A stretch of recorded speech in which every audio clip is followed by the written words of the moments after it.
राम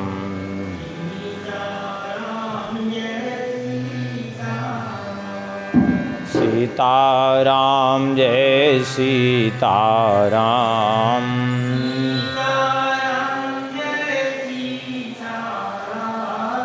सीताराम जय सीताराम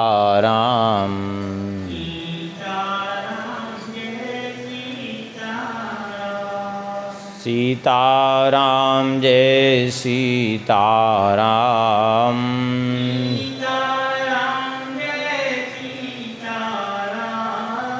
सीताराम जय सीताराम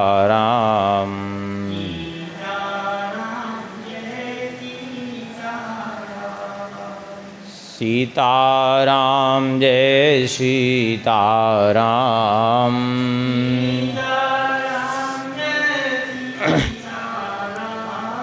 राधे श्याम जय राधे श्याम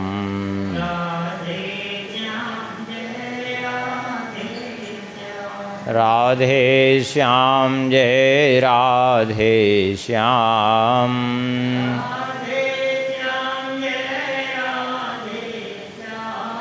राधे श्याम जय श्यामा श्याम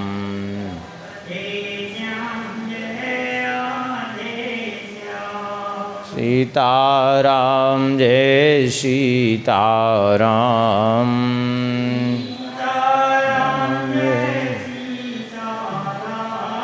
सीताराम जय सीताराम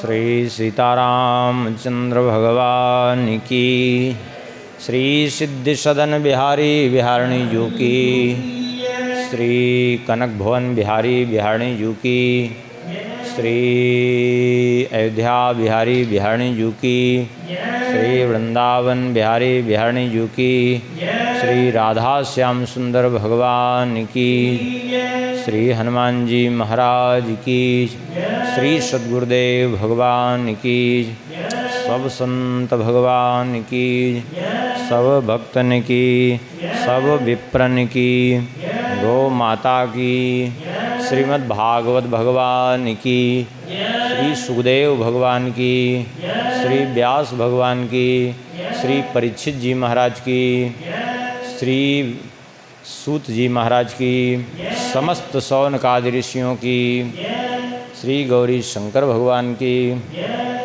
जय जय श्री सीताराम, जय जय श्री राधे श्याम। नमः पार्वती पतये, हर हर महादेव। हरिशरणम।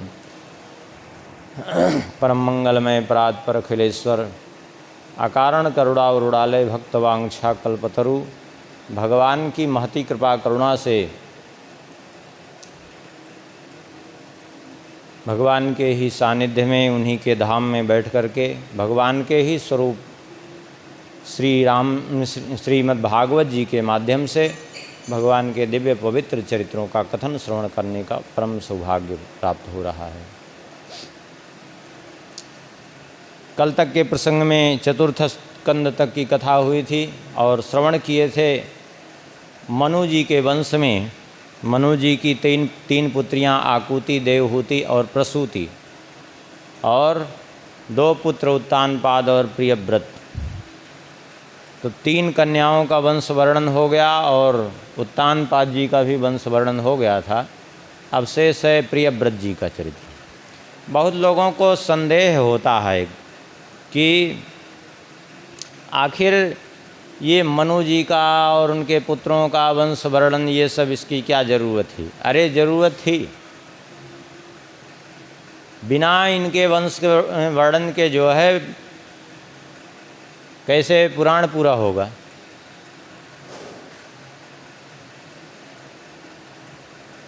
क्योंकि पुराण के 10 महापुराण के 10 लक्षण, उसमें एक मनवंतर भी तो है। मनवंतरे सानुकथा निरोधो मुक्तिराश्रय। और फिर दूसरी बात, ये सब कोई सामान्य नहीं थे, भगवान के सब परम भक्त थे। और केवल भगवान के भक्त ही नहीं, बल्कि भगवान स्वयं श्री सूत जी ने ध्यान हो तो प्रथम स्कंद में स्मरण किए थे। सूत जी कह रहे हैं ऋषयो मनो देवा मनुपुत्रा महौजसः कला सर्वे हरेरेव स प्रजापतयस्तथा। ये जो बड़े बड़े ऋषि मुनि हैं, मनु हैं, मनु जी के ये पुत्र हैं और जिनमें विशेष प्रभाव कुछ दिख रहा है भगवत कृपा का, वो भगवान की ही कलाएं हैं। इसलिए और भगवान की विशेष विभूतियां हैं, वो जगत में आई हैं किसी न किसी उद्देश्य से, भगवान की इच्छा से। तो भगवान की इच्छा से वो सारा कार्य हो रहा है और जो कुछ भी हुआ, यहाँ सब बड़े बड़े भक्त हैं और भक्त के बिना भागवत चरित्र कैसा। भागवत माने भगवान का जो है, भगवान का चरित्र हो, भगवान के भक्त हों, भगवान का जो है वही भागवत है। तब प्रियव्रत जी का चरित्र वर्णन करने जा रहे थे श्री सुखदेव जी, तब तक परीक्षित जी ने प्रश्न कर दिया। प्रियव्रतो भागवत आत्मा रामः कथं मुने गृहे रमत यन्मूलः कर्मबन्धा पराभवा।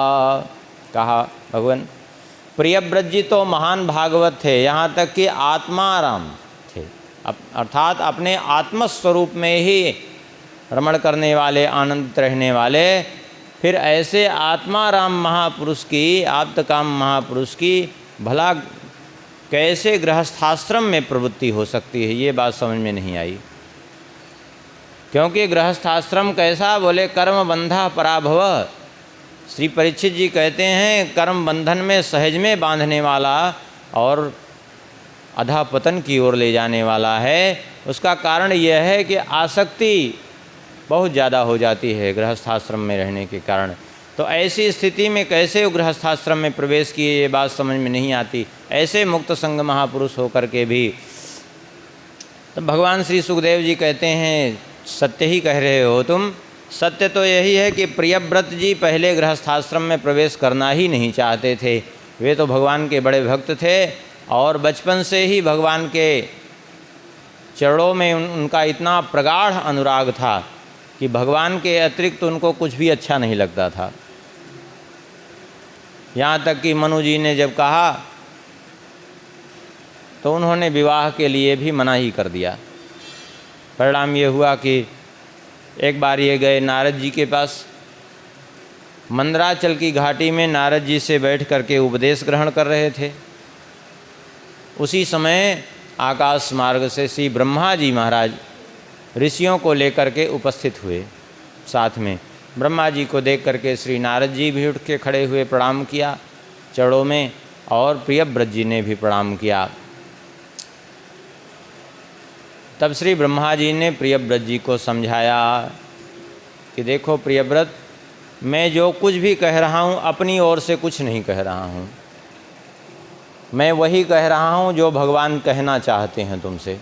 और यहाँ देखिए कह रहे हैं ब्रह्मा जी, लेकिन फिर भी यहाँ वर्णन है श्री भगवान उवाच, क्योंकि ब्रह्मा जी अपनी कुछ नहीं कह रहे हैं, केवल भगवान की बात को दोहरा रहे हैं। श्री ब्रह्मा जी ने कहा निबोधता तेदमृतं ब्रवीमि मासूयितुं देवमर्हस्य प्रमेयम् वयं भवस्ते तत एष महर्षिर्वहाम सर्वे विवसाय स्यदिष्टम।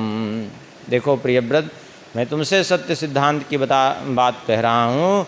भगवान श्री हरि का जो विधान है वो सबके लिए सदैव कल्याणकारी है और सबके लिए अनुलंघ है, जिसका कोई उल्लंघन कभी नहीं कर सकता। उनके वचन को कोई मेट नहीं सकता, कोई भी जो है उनके विपरीत नहीं चल सकता। और किसी चीज़ के द्वारा न तस्य कश्चित तपसा विद्या वा न योग वीर्येण मनीषया वा, कोई चाहे तपस्या के बल पर, विद्या के बल पर योग बल से, बुद्धि बल से, धन के बल से अथवा किसी शक्ति के बल से भगवान के विधान के विपरीत कुछ कर दे, यह किसी के लिए संभव नहीं है। होगा वही जो चाहेंगे, राम कीन चाहे सोई होई, करे अन्यथा अस नहीं कोई। उनकी इच्छा के विपरीत करने की किसी की भी सामर्थ्य नहीं है और उनकी आज्ञा टालने की किसी में सामर्थ्य नहीं है। प्रभु आज्ञा अपेल श्रुति गाई। इसलिए जो भगवान चाहते हैं वही करो तुम, उसके अतिरिक्त कुछ भी मत करो। और भगवान की इच्छा यही है कि तुम गृहस्थाश्रम में प्रवेश करो, क्योंकि तुम्हारे द्वारा बहुत से कार्य अभी होने हैं इस धरती पर। आगे चरित्र से प्रकट भी हो जाएगा क्या काम हुए। जैसे समुद्र बनाना, द्वीपों का विभाजन करना। पहले पृथ्वी एक थी, ये समुद्र था ही नहीं। ये सब प्रियव्रत जी की ही देन है। समुद्र का निर्माण करना, पृथ्वी के को 7 द्वीप में विभक्त करना, ये सब पृथ्वी इन्हीं का तो काम है। ये काम कोई सामान्य मनुष्य नहीं कर सकता। प्रियव्रत जी ने जो काम किए, प्रियव्रत कृतम कर्म कौन कुर्यात विनेश्वरम। श्री सुखदेव जी ने कहा कि बिना ईश्वर के प्रियव्रत जी ने जो काम किया वो कोई मनुष्य नहीं कर सकता, वो ईश्वर ही केवल कर सकता है। अर्थात ईश्वर के अंश ही थे, ये कोई सामान्य नहीं थे। अब रही बात, तुम यदि ये कह रहे हो कि हम गृहस्थाश्रम में नहीं जाना चाहते, तो सुनो। मुक्तो पितावद बिभ्रया स्वदेह मारब्धमस्नन् अभिमान शून्यः यथानुभूतः प्रतीयात निद्रः किं त्वन्य देहाय गुणान् न वृंक्ते। जो मुक्तात्मा लोग हैं वे भी प्रारब्ध के अनुसार प्रारब्ध का भोग करते हुए भगवान की इच्छा मान करके अपने शरीर को धारण भी किए रहते हैं और शरीर के द्वारा क्रियाएं भी करते हैं। जैसे देखिए, भगवान के लिए क्या कोई क्रिया शेष है क्या? कुछ करना उनके लिए आवश्यक है, लेकिन फिर भी भगवान कहते हैं मैं भी कर्म करता हूँ। क्यों? क्योंकि लोग मेरा अनुकरण करते हैं। इसलिए केवल जो है तुम भगवान की आज्ञा का पालन करो। और रही बात, तुम यदि ये सोच रहे हो कि संसार में भय है, तो भय सब जगह है, केवल गृहस्थाश्रम में ही नहीं है। भयम प्रमत्तस्य वनेष्वपि स्यात् यतः स आस्ते सहसर्ष सपत्नः। भय वन में भी है और घर में भी है। यदि मनुष्य अपनी इंद्रियों को बस में रखे तो वन में भी जो है और घर में भी वो सुरक्षित रहेगा, और नहीं तो वन में भी उसको कुसंग मिलने में विलंब नहीं होगा। क्योंकि अपने उपयोग की चीज़ें सब लोग ढूंढ लेते हैं, स्वाभाविक है। अभी आप यहाँ रह रहे हों,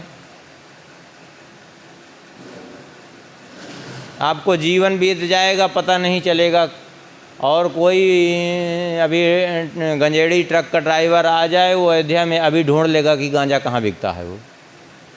हाँ, अभी अभी आया है लेकिन वो ढूंढ लेगा। क्यों?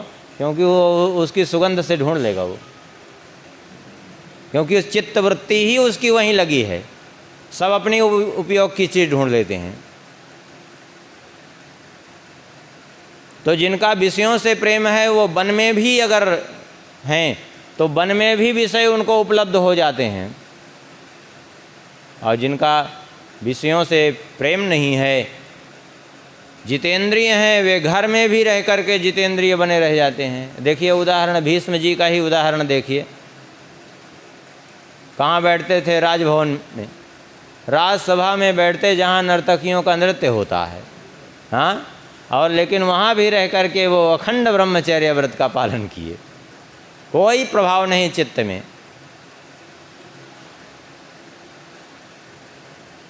इसलिए तुम भगवान के चरण कमल रूपी किले का आश्रय लेकर के गृहस्थाश्रम में रहोगे तो भी तुम्हें कोई समस्या नहीं होगी। अब भगवान के चरण कमल रूपी किले का आश्रय जिसने छोड़ दिया, वन में भी उसकी रक्षा संभव नहीं है। और दूसरी बात यह है कि देखो,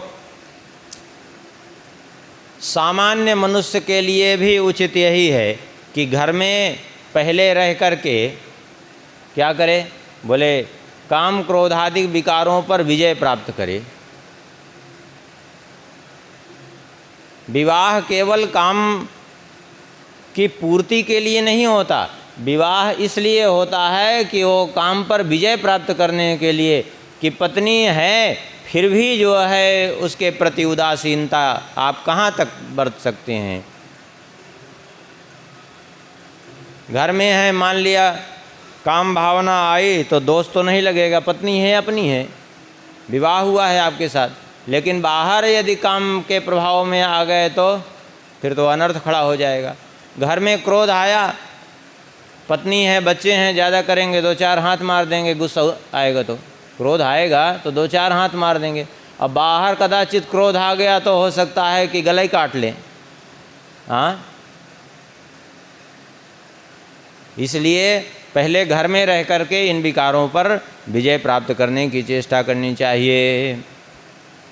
और फिर भगवान के द्वारा जो निर्धारित कार्य है उसको करने के बाद फिर निसंग होकर के विमुक्त संगः प्रकृतिम भजस्व, मुक्त संग होकर के स्वाभाविक रूप से अपने स्वरूप में स्थित हो जाना। स्वीकार कर लिया आज्ञा को और ब्रह्मा जी चले गए। और फिर ब्रह्मा जी की आज्ञा से विश्वकर्मा जी की पुत्री बर्हिष्मति के साथ इनका विवाह संपन्न हुआ। इस बर्हिष्मति के द्वारा इनको 10 पुत्र, जो बड़े शीलवान गुणवान कर्मनिष्ठ पराक्रमी हुए, और एक कन्या, 10 पुत्र एक कन्या जिसका नाम था ऊर्जस्वती, ये उत्पन्न हुए। इनमें 10 पुत्र हैं आग्निध्र इद्मजिह्व यज्ञ बाहु महावीर हिरण्यरेता घृतपृष्ठ सवन मेधातिथि वीतिहोत्र और कवि। ये 10 पुत्र, जिनमें कवि महावीर और सवन ये तीनों ही नैष्ठिक ब्रह्मचारी निकल गए। इन्होंने गृहस्थाश्रम में प्रवेश ही नहीं किया। 7 पुत्रों का विवाह हुआ। फिर इनका एक दूसरा भी विवाह हुआ प्रियव्रत जी का, उससे 3 संतानें हुई, उत्तम, तामस और रैवत। ये तीनों आगे चल कर के एक एक मनवंतर के अधिपति बने। एक दिन श्री प्रियव्रत जी महाराज ने देखा, अब देखिए इनके द्वारा जो कार्य होना था भगवान ने स्वाभाविक ही विधान बना दिया, ये न चाहते हुए भी कर बैठे। एक दिन प्रियव्रत जी ने देखा कि बड़ी विचित्र बात है कि हमारे ही राज्य में आधे क्षेत्र, संपूर्ण पृथ्वी के राजा थे, तो आधी पृथ्वी पर दिन, आधी पृथ्वी पर रात्रि, ये तो ठीक नहीं है। अरे दिन ही रहना चाहिए। ऐसा इन्होंने निश्चय करके और एक विशाल रथ पर बैठे और अपने शरीर में दूसरे सूर्य के समान इन्होंने तेज प्रकट कर लिया और चलने लगे। तो एक और सूर्य जो चमक रहे हैं, तप रहे हैं, दूसरी ओर ये तप रहे हैं, चमक रहे हैं। और ऐसे करके 7 चक्कर लगाए पृथ्वी के रथ से। परिणाम ये हुआ कि जो है इनके रथ के पहिए से जो खाई बन गई वही 7 समुद्र हो गए। 7 चक्कर लगाए थे तो 7 इनके पहिए की लीक से 7 लीक बनी, तो उससे 7 समुद्र तैयार हो गए और पृथ्वी ये 7 खंडों में विभक्त हो गई। ब्रह्मा जी प्रकट हुए। ब्रह्मा जी ने कहा कि प्रियव्रत ये क्या कर रहे हो तुम? बोले हम दिन को रात, अरे रात को दिन में बदल रहे हैं। बोले ये अनुचित है, भगवान की अवहेलना हो जाएगी ऐसे में। भगवान ने जो भी विधान बनाया है वो सब भगवान की इच्छा से उत्तम है। ये जीव यदि रात्रि नहीं होगी तो विश्राम नहीं मिलेगा तो सब जीव ये मर जाएंगे। इसलिए जितना दिन आवश्यक है उतना ही रात्रि भी आवश्यक है। इसलिए बंद करो। अब कहेंगे कि 7 समुद्र तैयार हुए, इनका आकार तो इस तरह नहीं। आकार तो बाद में खराब हुआ, ये जो टेढ़ा मेढ़ा आकार हुआ ये तो सगर के पुत्रों ने बाद में किया। पहले तो एकदम ये पूरा 7 द्वीप एकदम गोलाकार स्वरूप में हो गए थे, और समुद्र भी एक निश्चित, जैसे कोई नहर की वो बना दे एक निश्चित लंबाई चौड़ाई, ऐसे ही वो सब निश्चित लंबाई चौड़ाई में ही हुए थे इनके पहिए से। लेकिन वो सगर के पुत्रों ने खोद खोद करके इतना जो है तैयार कर दिया, इसीलिए सगर के नाम के पुत्रों के नाम से ही सागर नाम पड़ गया, क्योंकि सगर जी ने खुदवाया। तो ये टेढ़ा मेढ़ा पूरा नक्शा ही बदल गया भूमंडल का। आखिर इन्होंने जो है रोक दिया, और बाद में इन्होंने अपने 7 पुत्रों को एक एक द्वीप का अधिपति बना दिया, क्योंकि 3 ब्रह्मचारी निकल गए थे, 3 बाद में आगे चल के उनको मनवंतरों का अधिपति होना था, तो वो अपना तप में लग गए। 7 पुत्र जो बचे पहली पत्नी से, उनको एक एक द्वीप का अधिपति बनाया। और ये द्वीप नाम हुए इनके जम्बू द्वीप, प्लक्ष द्वीप, सालमली, कुश, क्रौंच, शाक और पुष्कर द्वीप। और ये सब जो है अलग अलग समुद्र सब जगह, जैसे जम्बू द्वीप खारे जिस पर हम लोग रहते हैं, ये खारे जल के समुद्र से आवेष्टित माने घिरा हुआ है। और इसके बाद जो है प्लक्ष द्वीप, ये गन्ने के रस के समुद्र से घिरा हुआ। सालमली द्वीप मदिरा के समुद्र से घिरा हुआ। और कुश द्वीप घी के समुद्र से घिरा हुआ। क्रौंच द्वीप के दूध के समुद्र से। शाकत द्वीप मट्ठे के समुद्र से। और पुष्कर द्वीप मीठे जल के समुद्र से घिरा हुआ। अब इसको आज तक वैज्ञानिक ढूंढ नहीं पाए, लेकिन ये सब इसी पृथ्वी पर विद्यमान हैं। पृथ्वी पे सब कुछ है। ये दूध का सागर क्या, जहाँ जिसको क्षीर सागर कहते हैं, भगवान निवास करते हैं, और सब कुछ इसी पृथ्वी पर है। धीरे धीरे कुछ चीज़ें ढूंढ भी ले गए, जैसे आखिर डीजल पेट्रोल मिल गया कि नहीं मिल गया, खनिज पदार्थ। ऐसे ये समुद्र भी हैं, और थोड़ा बहुत नहीं, इतना ज़्यादा है कि पूरा समुद्र का समुद्र भरा हुआ है।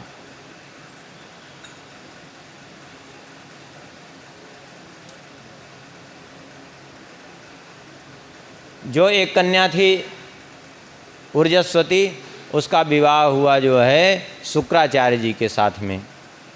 इसी ऊर्जस्वती के द्वारा ही देवयानी का जन्म हुआ था। कल्प भेद से शुक्राचार्य जी के अलग अलग ढंग से विवाह की बात आई है। किसी कल्प से जयंती के साथ विवाह हुआ था, किसी कल्प से ऊर्जस्वती के साथ। अलग अलग कई कथाएं प्राप्त होती हैं, इसलिए संदेह नहीं करना चाहिए।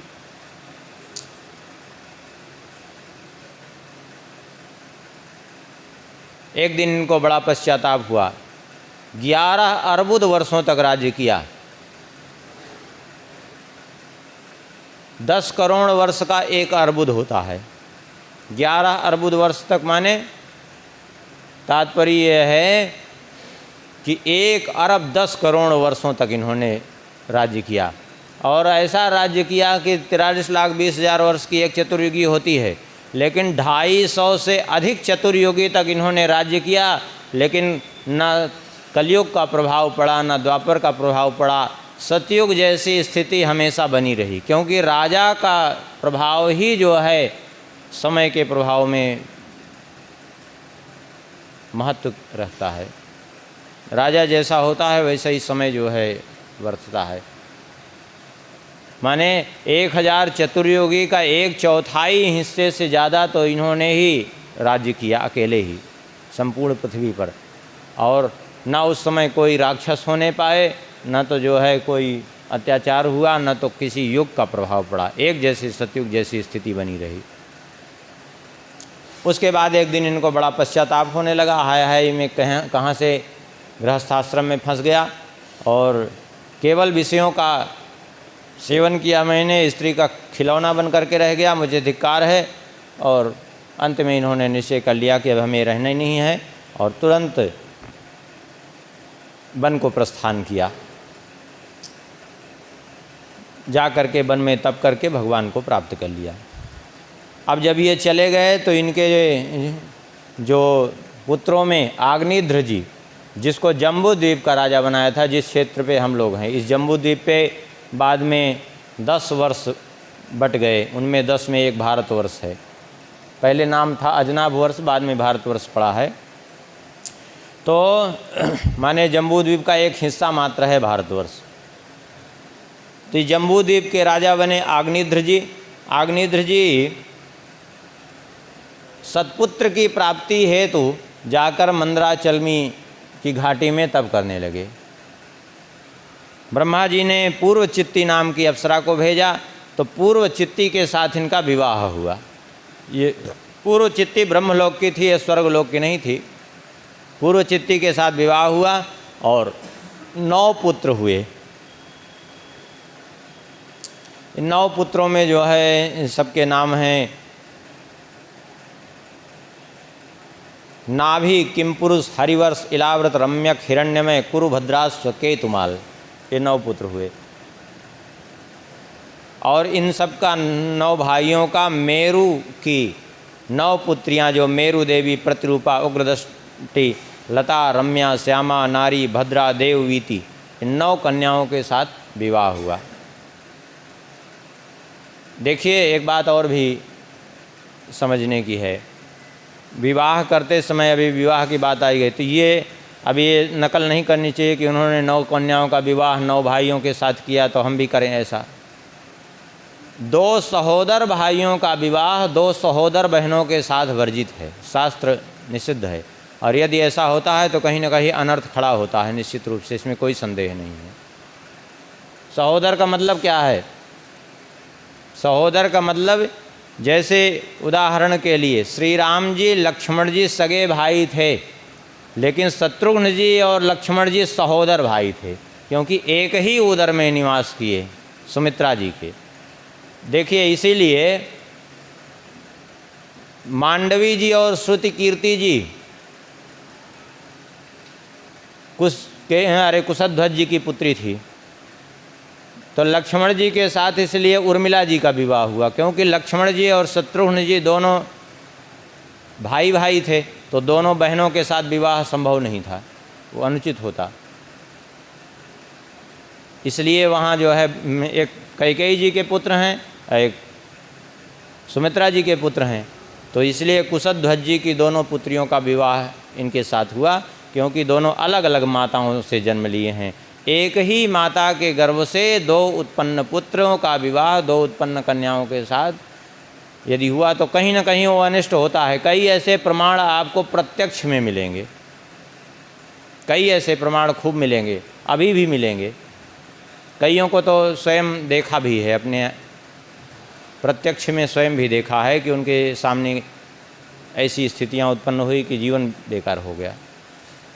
क्योंकि वो शास्त्र के विरुद्ध कोई भी कार्य होगा, भले ही कुछ समय के लिए वो ठीक दिखे, लेकिन बाद में कहीं ना कहीं वो अनर्थ खड़ा किए बिना नहीं रहेगा। तो इन्हें ऐसा अनुकरण नहीं करना चाहिए। आग्निध्र जी के पुत्र जो नाभि थे, इन्होंने जो है इन 9 पुत्रों के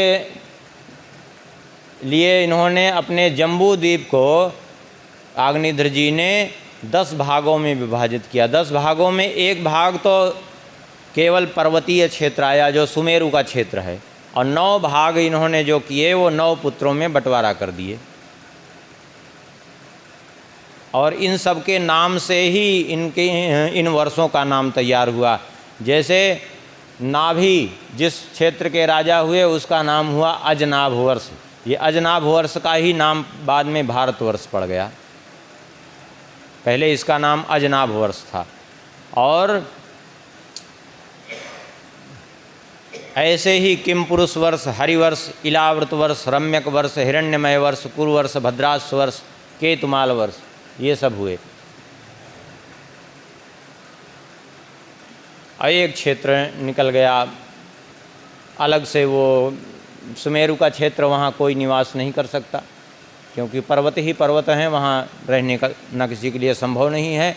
और संभव क्या वहाँ कोई पहुँच भी जाए तो स्थापित क्षेत्र है शिव जी के द्वारा, वो स्त्री बन जाए है, पुरुष जाए तो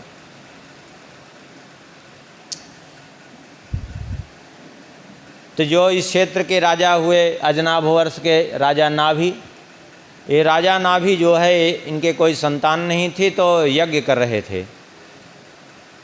जब यज्ञ कर रहे थे तो इन्होंने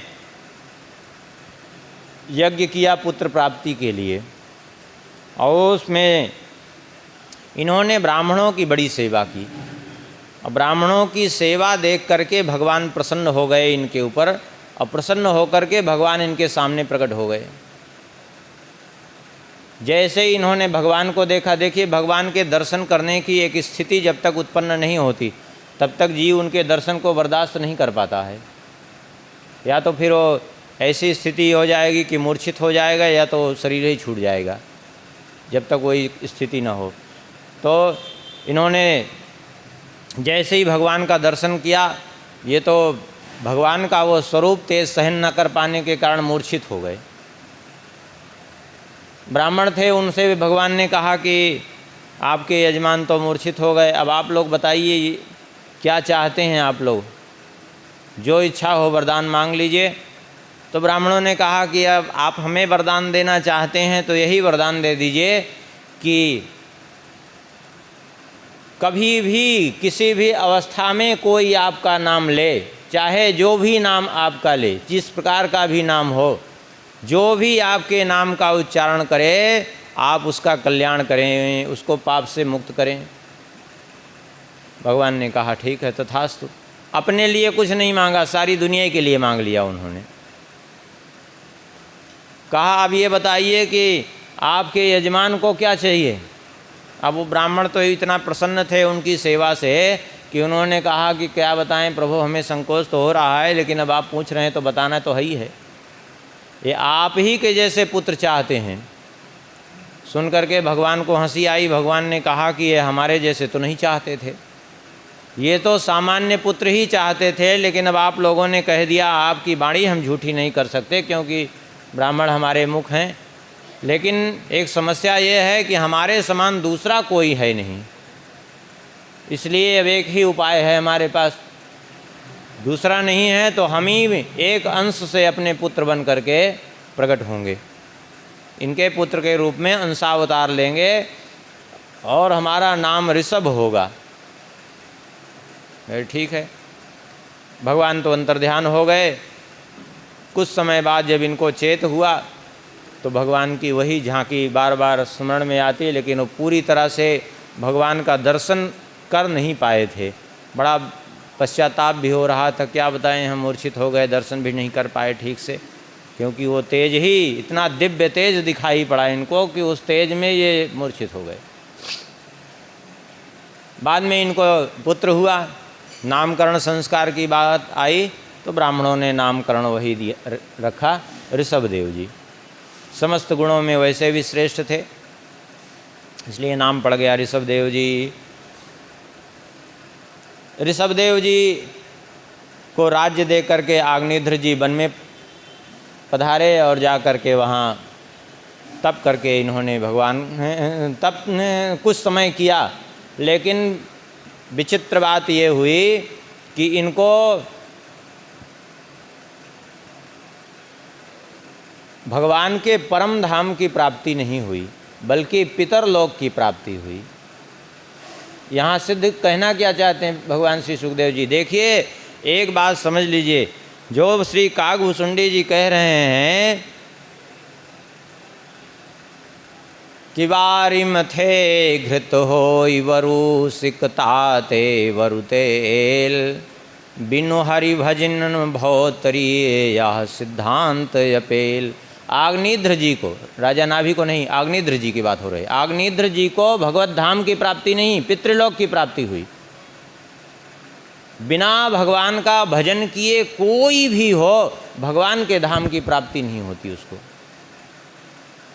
ये सिद्धांत है। इसलिए भगवान का भजन सबके लिए अत्यंत अत्यंत आवश्यक है। कुछ लोग तो ये सोच के खाली बैठ जाते हैं कि अब हमें भजन करने की आवश्यकता ही क्या है। कितने लोग तो ये सोच के बैठ जाते हैं कि अब हम दीक्षा ले लिए, अब हमें किसी चीज़ की आवश्यकता नहीं है, हो गया, सब हो गया। भगवान समदर्शी हैं, वे किसी के लिए विषमता नहीं करते, सबको कर्म करना ही पड़ेगा, ये बात पक्की है। और नहीं तो यदि भगवान का भजन नहीं करेंगे तो द्वारिका में भगवान के सानिध्य में रह करके भी यदुवंशियों में, इन्हीं के पुत्रों में उद्दंडता आ गई थी। भगवान के ही कई पुत्रों में उद्दंडता आ गई थी, तब तो जाके ऋषियों का अनादर कर दिया, श्राप के भागी हो गए। इसलिए हमारे पूर्वाचार्यों ने, महापुरुषों ने भगवान से अधिक भगवान के भजन पर जोर दिया है। भगवान की प्राप्ति उतना महत्व की बात नहीं है जितना भगवान का भजन होना महत्व की बात है। भगवान की प्राप्ति तो दुर्योधन को भी हुई थी, शकुनी को भी हुई थी, लेकिन प्राप्त होकर के भी अप्राप्त बने रहे भगवान। क्यों? क्योंकि भगवान के भजन से विमुख होने के कारण वे भगवान प्राप्त होने के बाद भी भगवान का महत्व ही नहीं समझ पाए वो। इसलिए भगवान का भजन अत्यंत महत्वपूर्ण है। अब भगवान के जितने भजन के प्रकार हैं उनमें भी नाम जप अत्यंत श्रेष्ठ है। भजन तो हर चीज़ है, सेवा भजन है, पाठ करना भजन है, जितने तीर्थ यात्रा भी भगवान का भजन, सब कुछ भजन है। लेकिन जितने साधन कहे गए हैं उनमें सबसे श्रेष्ठ यदि कुछ है तो भगवान का नाम जप, जिसमें कोई विधि नहीं, कुछ नहीं, लेकिन फिर भी नाम से किसी की तुलना नहीं है। सब में अपने आप जो है, जैसे सारे तारे मिलकर के अकेले भी चंद्रमा की समता नहीं कर पाते हैं। असंख्य तारे उदय होते हैं, लेकिन अकेला चंद्रमा जब उदय होता है तो सब जो है फीके पड़ जाते हैं। ऐसे ही सारे साधन भी अकेले राम नाम की जो है तुलना नहीं कर सकते। इसलिए सबसे श्रेष्ठ है भगवान का नाम। इसलिए भगवान के नाम को विशेष वरीयता देनी चाहिए। यहाँ यही शिक्षा दे रहे हैं, तात्पर्य है। यद्यपि बाद में भगवान ऋषभदेव जी का प्रादुर्भाव हुआ तो भगवान ऋषभदेव जी की कृपा से उनको परम धाम की प्राप्ति हो गई। जैसे बेन नरकगामी हो गया था, पुराणों में वर्णन है, बेन नरकगामी हो गया था। जब वहाँ श्री पृथु जी महाराज पहुँचे कुरुक्षेत्र, तो कुरुक्षेत्र गए तो बेन की आत्मा को भटकते हुए उन्होंने देखा। तब फिर बाद में उसका उद्धार किया बेन का। तात्पर्य यह है कि भगवान का भजन अत्यंत आवश्यक है।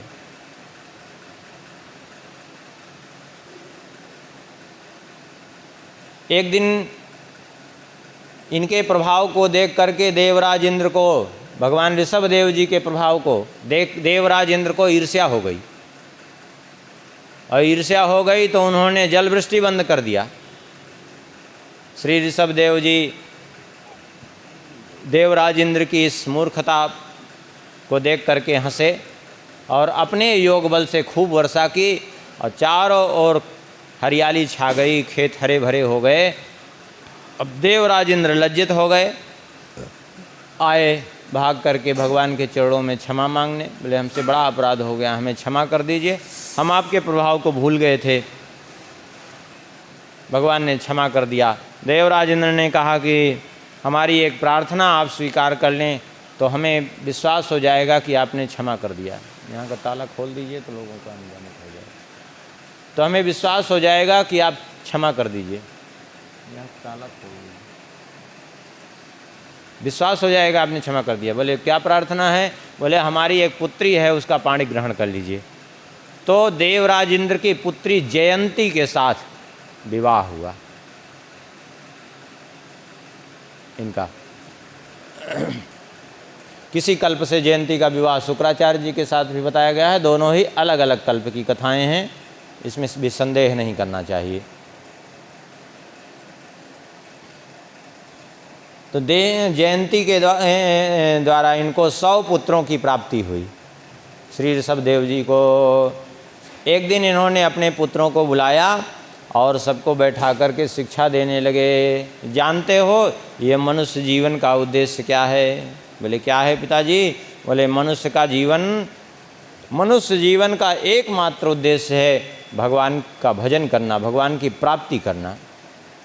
नायम देहो देह भाजाम नृलोके कष्टान कामान अर्हते विड्भुजाम ये तपो दिव्यम पुत्र कायेन सत्वम शुद्धेद्यस्मात् ब्रह्म सौख्यम त्वनंतम।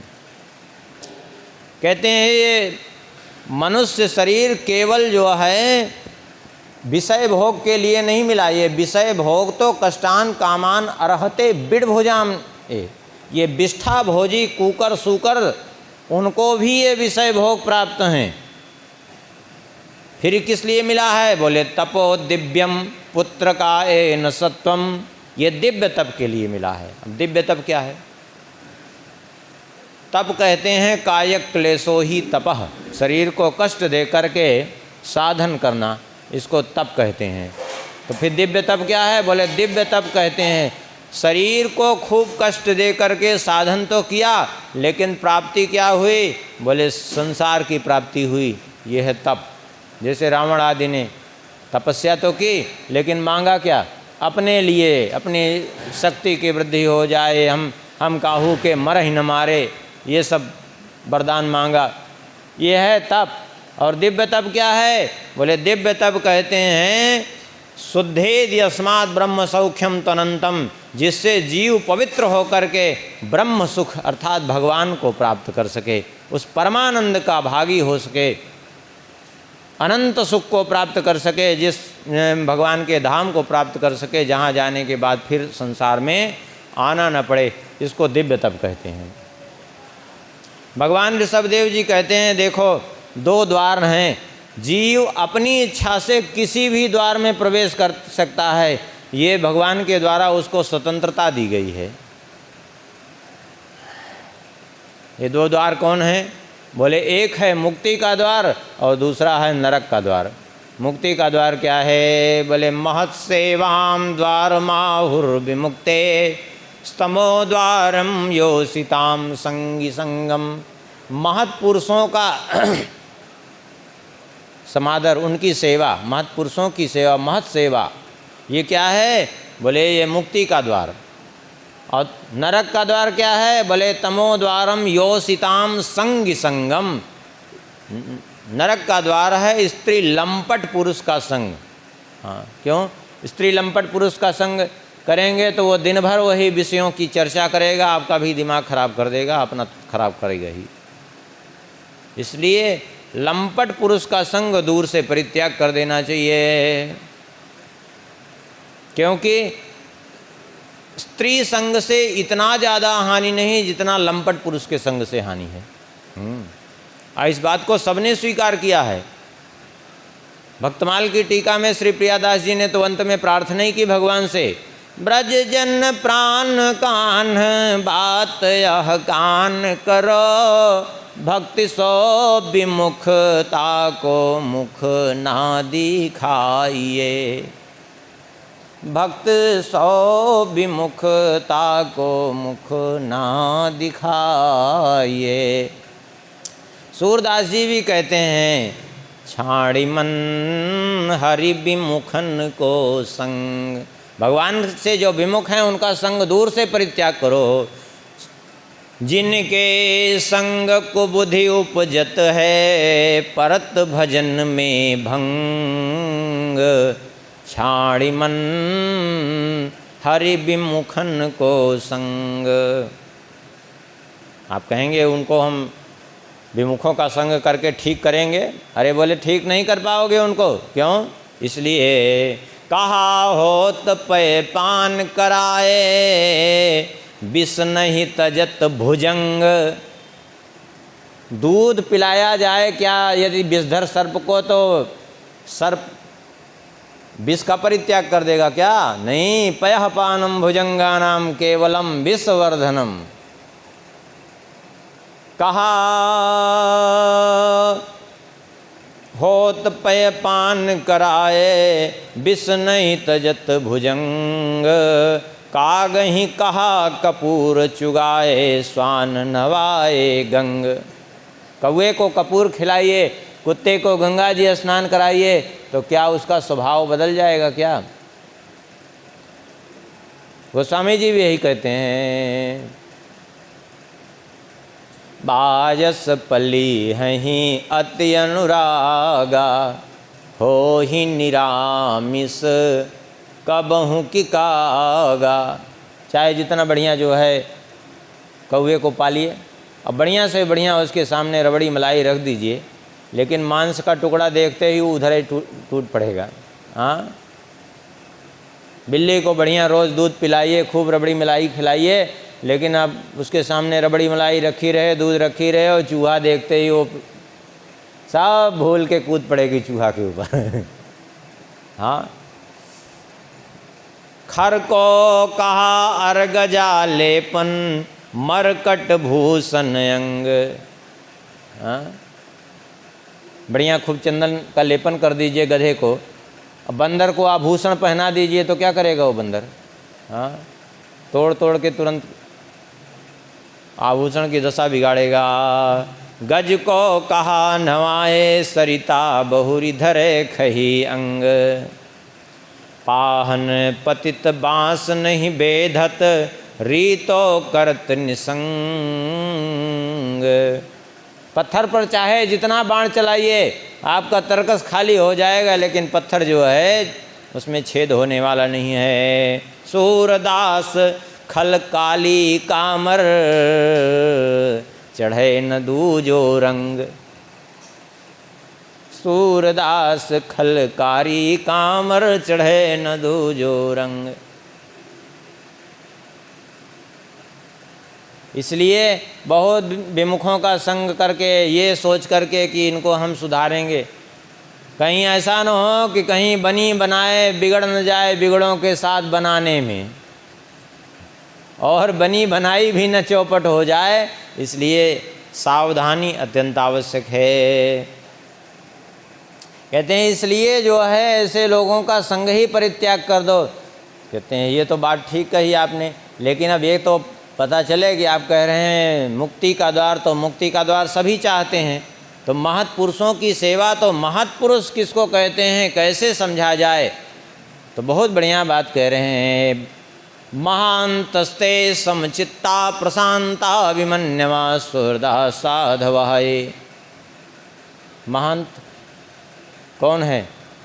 बोले ये गुण जिसमें दिखें, ए समचित्ता, ए प्रशांता, ए विमन्यवा, ए सुहृदा, ए साधवः, ते एव महांता। जो समदर्शी हो, जिसका मन शांत हो गया हो, अभिमान शून्य हो, क्रोध शून्य हो, और जीव मात्र का हितैषी हो, साधु स्वभाव हो, वो महांत। वो महांत एक स्थिति का नाम है। पहले ऐसे जिनकी स्थिति रहती थी उनको जो है उस पद पर बैठाया जाता था, इसलिए उस पद का नाम हो गया महंत। बाकी जो है महंत की परिभाषा यही है। महंत की परिभाषा वो आजकल की भाषा में ठीक है, कबीरदास जी ने भी कह दिया, जाके संग 10-20 हैं ताको नाम महंत। हाँ, जिसके साथ 10-20 चलने वाले हैं वो महंत। आजकल तो एक अलग बात है, लेकिन जो शास्त्रीय परिभाषा है वो ये है। भगवान बता रहे हैं, भगवान कह रहे हैं कि देखो, नूनम प्रमत्ता कुरुते विकर्म, यदिंद्रिय प्रीतय आपृणोति, न साधु मन्येयत आत्मनोयम असन्नपि क्लेशद आसदेहा। प्रमादवश कुकर्म में कभी मत प्रवृत्त हो। ये इंद्रियों की तृप्ति के लिए प्रयास मत करिए, क्योंकि इंद्रियां ये कभी तृप्त होने वाली नहीं हैं। इंद्रियों की तृप्ति होती ही नहीं। जैसे कोई अग्नि में घी डाले, ईंधन डालता रहे और सोचे कि अग्नि तृप्त होगी, तो कभी तृप्त नहीं होगी। अग्नि शांत नहीं होगी, केवल बढ़ेगी।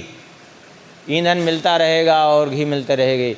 तो क्या करे? बोले उसमें घी डालना बंद कर दीजिए, ईंधन डालना बंद कर दीजिए अग्नि में, तो धीरे धीरे वो अग्नि अपने आप शांत होती जाएगी। ऐसे ही विषयों से उपरत होने का अर्थ ये नहीं कि विषय भोग करके बस उपरत हो, ये नहीं। विषय भोग उसका समाधान नहीं है, विषयों से उपरत होना उसका समाधान है। तो धीरे धीरे जो है वो स्थिति बनती जाएगी कि विषयों से चेष्टा ही हट जाएगी। जैसे किसी को मीठा बहुत प्रिय है, तो ये मतलब नहीं कि मीठा खाता रहेगा तो उसकी तृप्ति हो जाएगी, कभी तृप्ति नहीं होगी। धीरे धीरे बंद कर दीजिए एकदम से, तो कुछ समय बाद फिर स्वाभाविक रूप से उसकी ओर से रुचि ही हट जाती है। और जब तक ग्रहण करते रहेंगे रुचि नहीं हटेगी। क्यों? क्योंकि धीरे धीरे उससे और रुचि बढ़ती जाती है फिर। इसलिए हमारे धर्मशास्त्रों में ये रोज़ रोज़ मीठा आदि खाना, पकवान खाना, ये सब शास्त्र वर्जित है। अब ये सब एक तरह से कहना नहीं चाहिए, साधु समाज में खूब चलता है। अब ये एक दोष ही है शास्त्र की दृष्टि से। इसीलिए हमारे धर्मशास्त्रों में त्यौहार इतने बनाए गए कि अमुक त्यौहार पर चलो अमुक मिष्ठान्न बन जाएगा, अमुक त्यौहार पर अमुक मिष्ठान्न बन जाएगा, चलो कम से कम। लेकिन ये रोज़ रोज़ इस प्रकार से मिष्ठान्न ग्रहण करना, ये शास्त्र के विरुद्ध ही है एक तरह से, समझ लीजिए। क्योंकि इससे केवल इंद्रियां चंचल होती हैं, बाकी कुछ नहीं होता। और न विश्वास हो तो आप अनुभव करके देखिए, ना विश्वास हो तो आज से प्रयोग करिए। आप मीठा पाना चालू करिए, देखिए आपका मन चंचल होता जाएगा। अब आप मीठा पाना बंद कर दीजिए, कुछ दिन के लिए आपका मन बिल्कुल शांत होता जाएगा। आपका मन चंचल हो रहा है, आप मीठा पाना बंद कर दीजिए, बल्कि थोड़ा सा धनिया घोर घोर करके पीजिए कुछ दिन, और मीठा बिल्कुल बंद कर दीजिए। देखिए मन आपका शांत होता जाएगा, अपने आप शांत होता जाएगा। जितना आप स्वादिष्ट पदार्थ खाने का प्रयास करेंगे उतना मन चंचल होता जाएगा। क्योंकि समस्त इंद्रियों को जो है बल देता है ये आहार। ये जिह्वा जैसी जो है, जिह्वा को वश में कर लिया तो समस्त इंद्रियां वश में हो जाएंगी, और जिसने जिह्वा को वश में नहीं किया वो किसी भी इंद्रियों को वश में कर लिए, संभव ही नहीं है उसके लिए। सारे विकारों को दबाने का एकमात्र उपाय है, सबसे पहले अपने आहार पर नियंत्रण कर लीजिए। आहार पे नियंत्रण करने का मतलब ये नहीं कि कम आहार करना, कम आहार नहीं, कम आहार भी हानिकारक, ज़्यादा आहार भी हानिकारक है। एक परिमित भोजन करिए और जो उचित है वही भोजन करिए, जो आपके लिए विहित है, साधन के जो अनुकूल हो। अच्छा, एक बात और कह देते हैं, बहुत प्रकार के पकवान पाने भी नहीं चाहिए, उससे वैसे भी हानि होती है। कैसे हानि होती है आप समझिए। थोड़ा भक्ति की दृष्टि से इसको समझने का प्रयास करेंगे तो भी बात समझ में आ जाएगी। जैसे आपके सामने कई पदार्थ परोस दिए गए, अब आपने उसको ग्रहण करना प्रारंभ किया। अब आपके मन में आया कि ये तो बढ़िया है, ये ठीक नहीं है। अब जैसे ही ये भावना आई कि ये ठीक नहीं है, वो भोग लगा हुआ प्रसाद है, बस प्रसाद का अपमान हो गया। हो गया कि नहीं हो गया बताइए? क्यों? क्योंकि आपने उस वस्तु को नहीं, प्रसाद में हीन बुद्धि कर ली। अब प्रसाद में हीन बुद्धि करने से क्या हुआ जानते हैं? प्रसादम जगदीशस्य अन्नपानादिकम चेत ब्रह्मवन निर्विकारम स्याद् यथा विष्णु तथैव।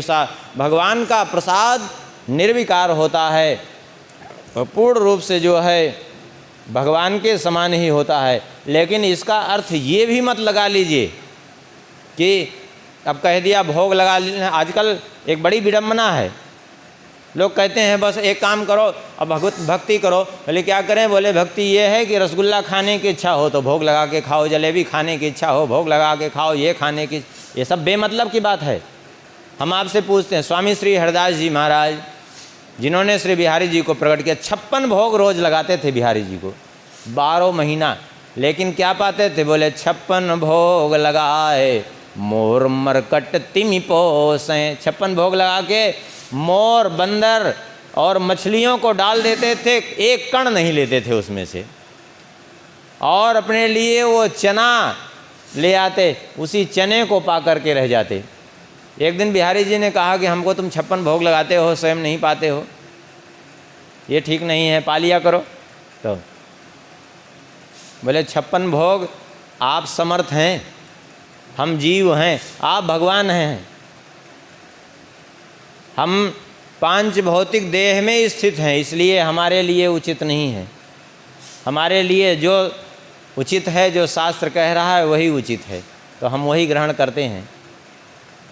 बोले फिर भी हमें अच्छा नहीं लगता, तो बोले फिर ठीक है, हम दूसरी व्यवस्था करते हैं। तो क्या किए? बोले बाटी बना लेते, आटे की बाटी, और एक ही बाटी बड़ी सी बना करके उसको डाल देते आग में, वो अपना सिद्ध होती रहती, भजन करते रहते, सेवा करते रहते भगवान की। और जो सिद्ध हो जाती तो वो बाटी जो है इस भाव से कि कहीं ऐसा न हो कि ये बाटी जो है ठाकुर जी को अरुचिकर लगे, तो वो बाटी भोग नहीं लगाते थे, 56 भोग लगाते। अब 56 भोग के साथ बाटी क्या, तो वो बाटी को ऐसे 7 बार घुमाते ठाकुर जी को।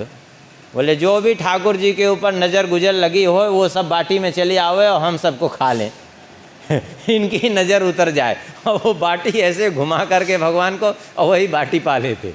सोच लीजिए,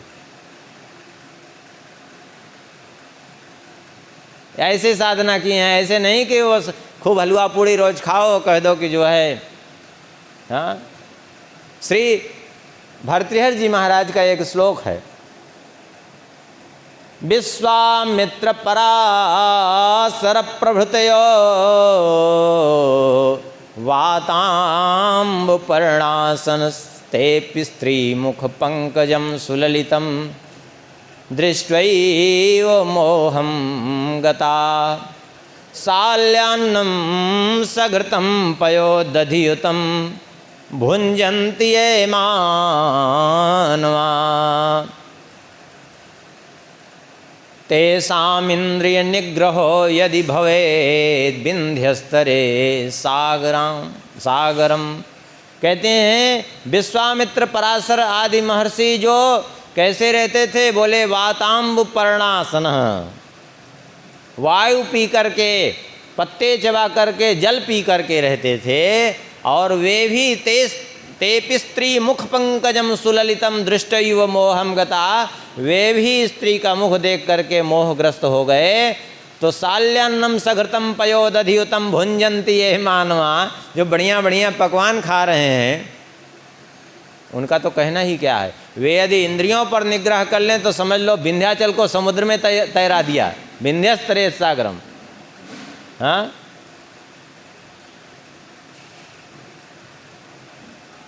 इसी को किसी ने सरल भाषा में अनुवाद किया, साग पात जे खात हैं तिनहि सतावत काम, हलवा पूड़ी जे भखें तिन कहाँ राखें राम। देखिए, समर्थ के लिए दोष नहीं है, लेकिन सामान्य जीव को अपने अनुसार ही व्यवहार करना चाहिए। और सत्य तो यही है कि लोक में भी ये नुकसान नहीं करता है, परमार्थ का तो हाँ विनाश करता ही है। हम क्या समझते हैं कि जब हम ग्रहण करते हैं तो हम यही समझते हैं कि हम रसगुल्ला खा रहे हैं, हम जब बालूशाही खा रहे हैं, लेकिन बाद में जब पता चलता है, डॉक्टर बताता है कि आपकी शुगर बढ़ गई है, तब पता चलता है कि रसगुल्ला हमने नहीं खाया, ये हम ही को खा गया।